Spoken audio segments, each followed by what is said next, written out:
funding periods added into them. So there's a couple of good things about this, all right? So it now means that we can have PACE plans that are longer than 12 months. Yay! As a support coordinator, I am absolutely thrilled by that, because going for a plan reassessment every 12 months is exhausting, and I know I'm preaching to the converted in this webinar. So that's a really good thing. However, in order for us to do that, they've had to turn on a function in PACE, which is their computer system, which means that now we've got this thing called funding periods to contend with. So what that actually looks like in the real world is, so we're going, let's just say we get a 2-year plan, all right? So I've got a 2-year plan and it's $100,000 funding over the whole 2 years. But now I am only going to have access to that funding in 3-month increments, okay? So what this means is that our core funding, our capacity building funding, and our capital funding, which the NDIS call funding components, okay, are going to be released to us in increments. And the reason for this is to try and stop people from overspending in their plans, okay? I'm just, going to repeat that a little bit.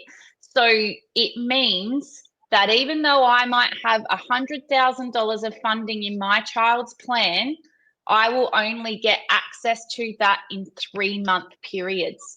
And so this is going to change a lot of how we do things. And I'm going to be really honest, I'm just looking at my next slide so I make sure that I don't miss stuff.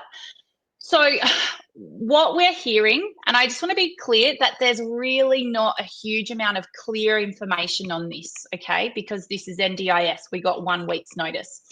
So what we're seeing is that the default period of time is going to be 3 months for most budgets, with the exception of your capital, which is your equipment budget, okay? That looks like it's going to be over 12 months. And if there's anyone here with older children, or you are a participant yourself with home and living funding, the default for that is going to be 1 month, all right? So I want to say really clearly that I'm saying these are the defaults, all right? This is what is being built into the NDIS system. It doesn't mean that it can't be changed, but this is what the plans are going to look like if we don't, 1, ask for them to be changed, or B, get a really nice planner who uses their brain. And one of the really good examples of this is support coordination. So we, as support coordinators, we find that the first 2 months when we're working with a new family is really labor intensive, because we're getting to know you, we're forecasting budgets, we're going to pretend you've got a good plan, but most of the time the people who come to us, their plans are absolutely rubbish and we need to do a change of situation. There's lots of work that needs to be done early on. However, if we have a funding period of only 3 months, let's say the NDIS was really generous and gave us 48 hours of funding over that 2-year plan period, that means I only get 6 hours of support coordination in that 3 months, in that first 3 months. I cannot support a family to go through a change of situation, do an intake, gather reports, do everything with 6 hours. So this is what's going to happen for those of you with little people doing intensives. This is also another really good, like therapy intensives. I think Pippa's last therapy intensive cost $11,000. That, if her therapy budget was given to me in 3 months increments, I wouldn't be able to afford it until the end of her plan. And then I would have to make sure that I've stopped therapy all before, so I could make sure I've got all of these savings ready. I'm sure there's going to be quite a few questions. Let me just have a look from here. Okay. If you don't spend the funding within those 3 months, yep, I'm going to do that. Okay. So can we go to the next slide, because I reckon I'll be able to do that. Okay. So what we need to be mindful of is that, and this is where, you know, Tabitha and Tara's teams are going to have lots of fun as plan managers and providers, though. Our claims need to actually be aligned with the funding period.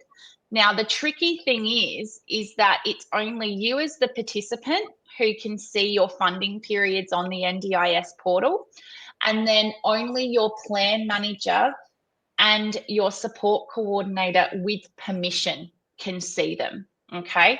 So if we can't share this information with providers, this is going to be an invoicing nightmare when it comes to submitting claims, because your plan manager will, very rightly so, have to say, well, this invoice goes over, let's say we've got support workers billing over a period of 2 weeks, but week 1 was in funding period 1 and week 2 was in funding period 2. You can't submit that invoice. They're going to have to reject it to then go back to the provider, who will then have to split those invoices, okay?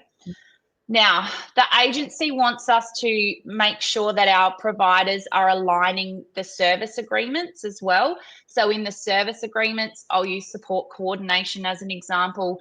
If you only get 3 months worth of funding released at a time for support coordination, I would need to now put in our service agreements that we'll only use 6 hours, 3 hours, 5 hours in each funding period. So you're probably going to start getting questions like that.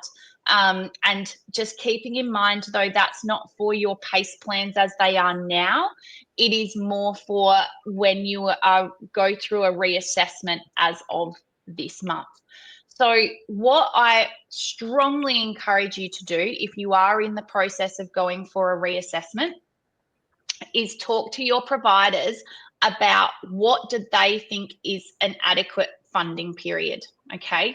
So obviously, if you're doing NAPA intensives, that's really obvious. You need your therapy budget put over 12 months, okay? And we need to ask our therapist to provide a justification.